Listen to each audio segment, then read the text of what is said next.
এই লোক সারাদিন ভারত ভারত এমটি ভারত এমটি ভারত কথাবার্তা বলে। আসলে সে, আমি বলি, ভারতের একটা এজেন্ট। সে আমাদের এখানে সবসময় একটা আওলা লাগাইয়া আমাদের দেশটাকে অস্থিতিশীল করার জন্য সবসময় সে নানা রকম ফন্দি ফিকির করে এবং উত্তেজনকর বক্তব্য ছাড়ে।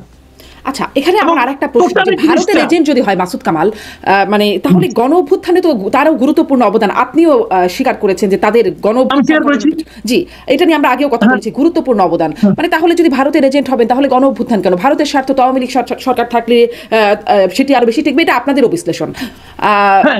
তাহলে আসলে উদ্দেশ্য কি? তখনকার উদ্দেশ্য কি আর এখনকার উদ্দেশ্য কি? এখন শুনেন, একটা জিনিস হলো কি, ডিপ এজেন্ট বলতে একটা কথা আছে। তারা প্রথমত কিছু কাজ করে তাদের আস্থায় দেয়, মানুষকে আস্থায় নিয়ে নেয়। তখন যদি এই কাজ, তখন কি সারা দেশে, শুনেন, শেখ হাসিনার পতনটা অনিবার্য ছিল। এটা অগাস্টে হোক, মার্চে হোক, ডিসেম্বরে হোক, যে অনিবার্য ছিল। কারণ তার পাপের ঘোড়া ভরতে ভরতে ভরতে ভরতে এমন এক জায়গায় ছিল, এটা উপচে পড়তই। ওই সময় এই পুরো জনগোষ্ঠীকে আস্থায় নেওয়ার জন্য ওনারা এটা করেছেন। করার পর এখন ওনারা আসল কাজটা করছেন। শুনেন, বাংলাদেশের অস্থিতিশীলতা এটা কার জন্য ভালো? বাংলাদেশে এমন কোন আইন শৃঙ্খলা আছে?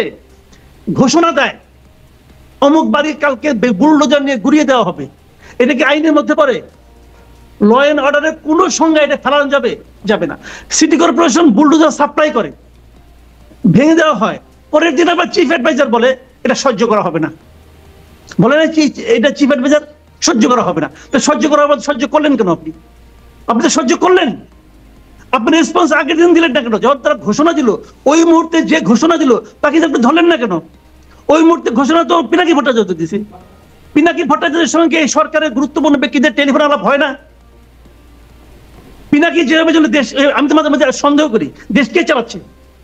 ওই বিদেশে অবস্থান তো ওই লোক চালাচ্ছে না, আমাদের গভর্নমেন্ট একটা আছে। আমি এই সন্দেহ করি সে যেভাবে চাচ্ছে এই সব সেভাবে তাকে সুযোগ করে দিচ্ছে। যখন সে বললো পিরিয়ড, আর দরকার নেই, থামো এখন, তখন সরকার উগ্র হয়ে গেল, শক্ত হয়ে গেল, না আর করা যাবে না। আগে তো বললো না, আগে বললো না কেন? এই পুরো জিনিসটা এরা বুঝে হোক না বুঝে হোক, ওই ভদ্রলোকের ওই যে একটা অশ্রাব্য কথাবার্তা বলে, ল্যাঙ্গুয়েজটা আল্লাহ রহমতে এমন ল্যাঙ্গুয়েজ শুনলে পরে অজু নষ্ট হয়ে যায়।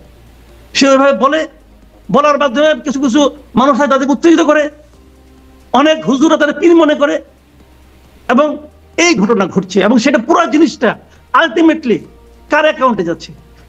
আমাদের দেশ অস্থিতিশীল হলে কার লাভ রে ভাই? কার লাভ? ইন্ডিয়ার লাভ। এবং তার প্রত্যেকটা কর্মকাণ্ডের এন্ড রেজাল্ট যাচ্ছে ইন্ডিয়ার পক্ষে। আমি দেখি আমার ভুল হতে পারে, আমি বলছি না আমি খুব ভালো বুঝছি, আমার ভুল হতে পারে, কিন্তু আমি এইভাবে ব্যাখ্যা করছি। এই ব্যাখ্যার একটা কাউন্টার ব্যাখ্যা দেন না আপনি। কেন আপনি এই বাড়ি ভাঙার মধ্যে কি অর্জন করলেন বলেন? আপনি কি অর্জন করলেন? মাঝখান থেকে এই জিনিসটা অর্জন করলেন, এখন ওরা বলবে যে এই মহিলাকে ফেরত দিলে সে রাজনৈতিক প্রতিহিংসার শিকার হবে, সে দেশে নাই, তারপরে তার বাড়ি ভেঙে ফেলা হয়, কত বড় পলিটিক্যাল সে ভিক্টিম হয়ে গেছে এখানে। এটা বলবে এখন ইন্ডিয়া। দেখেন তো লাভটা আমার কি হলো? আমার তো দরকার শেখ হাসিনাকে। আমার আপনি এই বাড়ি ভাঙবেন, সরকার যে কোনো সময় ভাঙতে পারতো। এই বাড়ি থেকে আগামীকালকে এসে নিয়ে কেউ উঠতে পারতো? সরকার যে কোনো সময় ভাঙতে পারতো। তো এখন কেন, যখন তাকে নিয়ে আসার আমার প্রয়োজন, তখন কেন এই সুযোগটা কে করে দিল? এটা একটা ভয়ঙ্কর, আমরা বলি আমি দেশ একটা ভয়ঙ্কর ষড়যন্ত্রের মধ্যে আছে। এবং এটা মানে কি বলবো, এটা কেন এই ষড়যন্ত্রে সবাই মাথা গোলাচ্ছে আমি জানি না। আমি এইখানে আমাদের দেশকে শেষ বলেন। আচ্ছা, আমি এই বক্তব্যটাই আমি একটু, আপনি বলছিলেন যে আপনার ব্যাখ্যা এটির, আমি একটু ব্যারিস্টার ফরিদ আপনার কাছ থেকে জানতে চাই, আপনি এই ব্যাখ্যার সাথে একমত কিনা? আপনার কোনো কাউন্টার ব্যাখ্যা আছে কিনা? সরকার আসলেই কেন কোনো পদক্ষেপ নিল না? আগে থেকে হুমকি দেয়া হলো এবং আমরা আসলেই দেখলাম ফ্রান্স থেকে হুমকিটা আসলো, তারপরেও এখনো পর্যন্ত সেই নামও বলা হয় নাই সরকারের পক্ষ থেকে, কেন? দেখেন, আজকের জাতিসংঘের প্রতিবেদনটাই তো বেঞ্চমার্ক ডকুমেন্টেশন। হাসিনার 16 বছরে বাংলাদেশে কি হয়ে গেছে, এই ধরনের একটা বাস্তবতায় যখন একটা গণ অভ্যুত্থান হয়, গণ অভ্যুত্থানের বিজয়ী শক্তিরা সারা পৃথিবীতে কি করেছে, সেই ঘটনাগুলোকে যদি আপনারা তুলনা করেন তাহলে দেখবেন বাংলাদেশে ইনফ্যাক্ট কিছুই হয়নি। এই 32 নম্বর তো 5ই আগস্টই ভেঙে দেওয়ার কথা ছিল, ভাঙে নাই তো লোকজন। প্রশ্ন হচ্ছে যে ভাঙে নাই যেহেতু আখে তুলে এখন আবার ভাঙতে গেলেন কেন, এইটা প্রশ্ন করা যেতে পারে। তবে 5 তারিখে আগস্টে যদি এটা ভেঙে দেওয়া হতো, এটা খুবই ন্যায্য একটা কাজ ছিল, যে এটা তখনই ঘুরায় দেওয়া দরকার ছিল। সারা পৃথিবীতে এটা হয়েছে। এখন প্রশ্ন হচ্ছে যে এই তর্কগুলো আসলে কারা করছে, এই তর্কের যৌক্তিকতাটা কোথায়? 16 বছরের আমল নামার পরে আপনি দেখেন তো হিটলারের কোনো জায়গা চিহ্ন আছে কিনা সারা ইউরোপে। 16 সালে আমি দেখলাম অস্ট্রিয়াতে হিটলার যেখানে জন্মেছিলেন সেই জায়গাটা নাৎসি মানে যারা সিম্প্যাথাইজার আছে, যাদের তার প্রতি হিটলারের প্রতি দুর্বলতা আছে, তেমন মানুষদের একটা তীর্থস্থানে পরিণত হয়েছে। ওখানে মানুষজন যায়, একটু তাকে স্মরণ করে, ওখানে পাঠচক্র করে, মেইন ক্যাম্প পড়ে, হিটলারের লেখা আমি হিটলার বলছি সেই বইটা তারা পড়ে। তারা নতুন করে ভাবে যে আবার একটা সেকেন্ড রাইক, থার্ড রাইক হইতে পারতো কিনা, তাহলে how great we could have been, এরকম আলোচনা ওখানে হচ্ছিল। তো ওখানে অস্ট্রিয়ান গভর্নমেন্ট গিয়ে সিম্পলি বুলডোজ করে ওটা ঘুরায় দিয়ে আসছে। তো এখন 2016 সালে ইউরোপে তো কেউ সুশীল আলোচনা করে নাই যে হিটলার আত্মহত্যা করছে 45 সালে, নাই কেউ। তো শুধু শুধু কেন এখন আবার এই পুরাতন আমলের একটা বাড়ি, একটা স্থাপনা ভেঙে দেওয়া হচ্ছে? প্রশ্ন হচ্ছে একটা রাষ্ট্রকে রাজনীতির প্রশ্নে, গণতন্ত্র, মানবাধিকারের প্রশ্নে পজিশন নিতে হয়। এই পজিশনটা নেয়ার পরে এর বাইরের সকল পজিশনকে আপনি ওই রাষ্ট্রে আর স্পেস দিতে পারেন না। তো রাষ্ট্র গণ অভ্যুত্থান হয়ে যাওয়ার পরে গণ অভ্যুত্থানকেও ধারণ করবে, আবার গণ অভ্যুত্থানের পতিত স্বৈরাচার ফ্যাসিবাদকেও ধারণ করবে। এটা তো প্যারালালি হইতে পারে না, বিজয় শক্তির চরিত্র এটা হইতে পারে না। এটা সিম্পলি কাউন্টার প্রোডাক্টিভ। আইন কানুনের আর বালাই থাকার দরকার নাই, মানে গণ অভ্যুত্থান যেভাবে হয়েছে সেভাবেই চলতে থাকবে।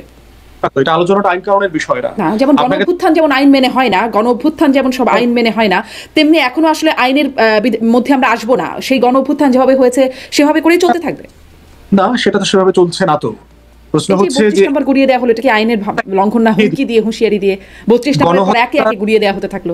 গণহত্যার 6 মাস পরে শেখ হাসিনা কেন বক্তব্য দিতে আসছে? আর সে কি ক্ষমা চাইতে আসছিল? তাহলে এই ছাত্র জনতাকে তো আসলে পিনাকি ইনসাইট করে নাই। আমি রেসপেক্টফুলি মাসুদ ভাইয়ের সাথে দ্বিমত করছি এখানে, যে এই ইনসাইটমেন্টটা তো আসলে হাসিনা করেছে। সেই গণহত্যার জন্য ক্ষমা না আছে ছাত্রলীগ আওয়ামী লীগের পেজ থেকে লাইভ বক্তব্য দিয়ে সে তো আসলে একটা ইনসাইটমেন্ট করেছে, সে ভায়োলেন্সকে ইনভাইট করেছে। এবং আমাদের সারা দুনিয়ার আইনে incitement to violence is a criminal offence. তো সেই ধরনের ঘটনা আছে, বিচার আপনি তো হাসিনা কিভাবে পাচ্ছেন? তার বিচারের জায়গা তো চলে আছে এখানে। প্রশ্ন হচ্ছে গণ অভ্যুত্থান পরিবর্তনে এই বাস্তবতাটা তো মাথায় রাখতে হবে যে আমরা এখন কি ধরনের বাংলাদেশে আছি। অতএব এইখানে যে একটা জনগোষ্ঠী খেপে গিয়ে এই কাজটা করেছে, এর পুরো দায় হচ্ছে আওয়ামী লীগের দায়। আওয়ামী লীগের ব্যাংকগুলো তো দখল করে নাই, দখল করছে আপনার আওয়ামী লীগ। তো 40+ ব্যাংকের মালিক। ওই আওয়ামী লীগের নেতাকর্মীদের ব্যাংক তো দখল করে নাই। আওয়ামী লীগের কয়টা নেতা গ্রেফতার হয়েছে জেলায়, উপজেলায়? কয়টা নেতা হলো না কেন?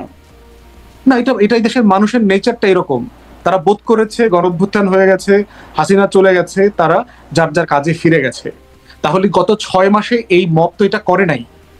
তাহলে এইটার জন্য তো আপনি এই জনগোষ্ঠীকে, যারা সেদিন ডিজে পার্টি করে নাচতে নাচতে বুলডোজার দিয়ে বিল্ডিং ভাঙছে, তারা তো গত 6 মাসে এটা ভাঙে নাই। তাহলে কেন, মানে এটা ট্রিগার করলো কোথায়? ট্রিগার পয়েন্টটা কোথায়? ট্রিগার পয়েন্টটা হচ্ছে হাসিনা 6 মাস আগের যে গণ অভ্যুত্থান এবং গণহত্যার নৃশংসতাটাকে আবার মনে করায় দিয়েছে, উস্কানি দিয়েছে। ব্যারিস্টার ফুয়াদ, শেখ হাসিনা আবারও যদি একটা বক্তব্য দেয় তাহলে আবার ভাঙচুর, আবার বক্তব্য দিলে আবার ভাঙচুর, এরকমই কি হতে থাকবে আমাদের দেশে? পরিবার রিলেটেড ভাঙচুর চলতে থাকবে, এটা আমার কমন সেন্স। আমি যতটুকু বুঝেছি যে বাংলাদেশে যে পরিমাণ ক্ষিপ্ত হয়ে আছে জনগোষ্ঠী গত 16 বছরের মজলুম যারা, আজকে দেখেন আপনি প্রফেসর ইউনূস আয়নাঘর ভিজিট করতে গেছে, একটা র্যাবের উত্তরার যে হেডকোয়ার্টার আছে, এবং ছবিগুলো কি পরিমাণ নৃশংস, যেটার কথা আমরা বহু বছর আগে থেকে, মাস থেকে জানি। ওখান থেকে যারা ফিরে আসছে, এবং একজন আমাদের পেশার একজন আইনজীবী ব্যারিস্টার আরমান, যেখানে 8 বছর ওখানে ছিলেন গুম হয়ে, তিনি প্রফেসর ইউনূসকে ঘুরে ঘুরে দেখিয়েছেন। আপনি এখন এই তরুণদের কথা চিন্তা করেন, যেই 1 কোটি 1.5 কোটি 2 কোটি তরুণ রাস্তায় ছিল জুন জুলাই আগস্টে, সে যখন আজকে হাসিনার এই বক্তব্য দেখে, ইনসাইটমেন্ট দেখে, সে চিন্তা করে যে এপিসি থেকে আমার একজন সহকর্মী, আমার একজন সহযোদ্ধা জীবন্ত লাশটাকে কিভাবে ফেলে দেওয়া হয়েছে। তখন তার মাথায় ট্রিগার করে যে সাভারে আমার সহযোদ্ধাদেরকে হত্যা করে 6 জনকে পুরায় মেরে ফেলছে। তখন তার মাথায় ট্রিগার করে যে আমার 1400 কমরেডকে স্নাইপার দিয়ে বুলডোজ করে মেরে ফেলছে।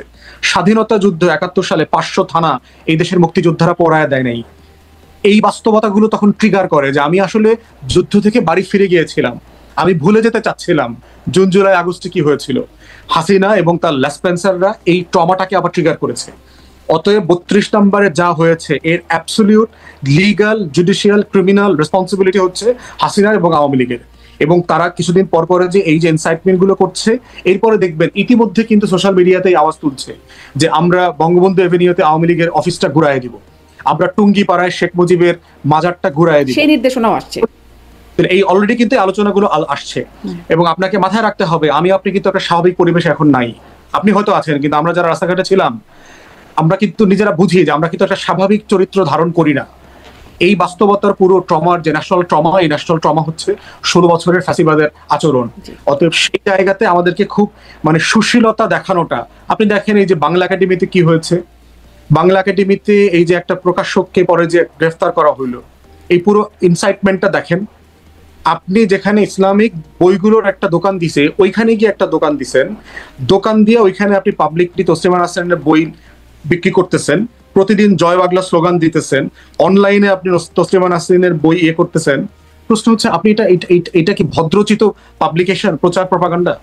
আমার কাছেই তো আপনার 101টা পাবলিকেশনের মেসেজ আসছে, ভাই একটু লাইব্রেরিতে আসবেন, বইমেলাতে আসবেন, প্রমোট করবেন, দেখবেন আমরা কি করছি, আমাদের ক্যাটালগ পাঠাচ্ছে। তাহলে ক্যাটালগ প্রমোট করা আর ওই ভবঘুরে মাতাল যেটা করেছে, সে কি আসলে এটা প্রমোট করেছে না সেটা ইনসাইট করেছে, সে চাচ্ছিল। ঠিক একইভাবে এই ট্রাপে কিছু ছাত্ররা এবং ওখানকার যারা মানে মানে ঘুরন্ত যারা বইমেলাতে আসছে, তারা এই ট্রাপে পা দিয়েছে। 32 নম্বরে দেখেন যে মেয়েটা গেছে, এখানে আপনি দেখতে পাচ্ছেন যে একটা অ্যাংরি ক্রাউড এখানে আসছে। সেখানে গিয়ে কেন আপনি শেখ মুজিব ভালো, জাতির জনক ভালো, এটা সেটা বলার চেষ্টা করছেন? এটা কি কোনো শুভ বুদ্ধিতার লক্ষণ? এটাকে কোনো মানে একটা সুস্থ রেশনাল মানুষ এটা করতে পারে? এগুলো তো সেট আপ করা জিনিস। এই সেট আপ জিনিস আমরা যারা ন্যূনতম গোয়েন্দা সংস্থা সম্পর্কে আমাদের আইডিয়া আছে, লেখাপড়া আছে, আমরা তো এগুলো বুঝি। তাহলে সেই জায়গায় বুঝতে হবে যে এই জাতির ন্যাশনাল ট্রমাটা কোথায়। জি, তাহলে মানে কেউ উস্কানি দিবে বা দিতে থাকবে আর কেউ ভাঙতে থাকবে, তাহলে রাষ্ট্র কি করবে? আমি একটু মাসুদ কামালকেও শুনে আসি, তারপর আবারও আপনার কাছে এই বিষয়টা একটা খুবই মানে মৌলিক একটা জায়গা, আমার মনে হয় মাসুদ কামাল আপনার কাছ থেকে একটু শুনি। দেখেন, এই কাজটা যে ভালো হয় নাই সেটা তো প্রধান উপদেষ্টা একদিনে 2বার বিবৃতি দিয়ে বলেছে। সে তো একদিনে 2বার বিবৃতি দিয়েছে, পরের দিন 2বার। আর ফওয়াদ সাহেব যে কথাটা বলেন, ফওয়াদ ভাই এই কথা খুবই একমত যে উস্কানি কিন্তু দিয়েছে শেখ হাসিনা। আমি এটা সঙ্গে একমত, কিন্তু শেখ হাসিনা এখন যে বক্তৃতাটা দিল, সে যে মানে অনলাইনে আসলো, আগেই কিন্তু ভাঙচুরটা শুরু হয়ে গিয়েছিল। না, উস্কানির ঘোষণা আগে আসছে, ভাষণের ঘোষণা, ভাঙচুরের ঘোষণা আগে আসছে, উস্কানির ঘোষণাও আগে আসছে, ভাঙচুরের ঘোষণাও আগে আসছে। ভাঙচুরের ঘোষণার ব্যাপারে এটা নিয়ে আপনার সোশ্যাল মিডিয়ায় বলা হয়েছে, পিনাকি সাহেব ওখান থেকে উস্কানি দিয়েছেন ভাঙচুর করার জন্য, প্ররোচনা দিয়েছেন। আমার কথা হলো, শেখ হাসিনা উস্কানি দিয়েছে। শেখ হাসিনা কি আমার আয়ত্তের মধ্যে আছে, নিয়ন্ত্রণের মধ্যে আছে? নেই। পিনাকি সাহেব উস্কানি দিয়েছে, পিনাকি সাহেব কি আমার নিয়ন্ত্রণের মধ্যে আছে? নেই। আমার নিয়ন্ত্রণে কি আছে? আমার নিয়ন্ত্রণে আছে ধানমন্ডি এলাকাটা। আমি কেন সেটা হতে দেব? আমি কি সেটা হওয়ার জন্য, এই যে কথাটা ফওয়াদ বললেন যে মানুষের ট্রমাটাইজ হয়ে গেছে, মানুষের স্বাভাবিক বোধ বুদ্ধি লোপ তো পেয়েছে, অবশ্যই এটাকে সমর্থন করার কোনো সুযোগ নাই। উনিও কিন্তু মনে মনে সমর্থন করতে চান কিনা আমি জানি না, কিন্তু প্রকাশ্যে কিন্তু সমর্থন করেন নাই।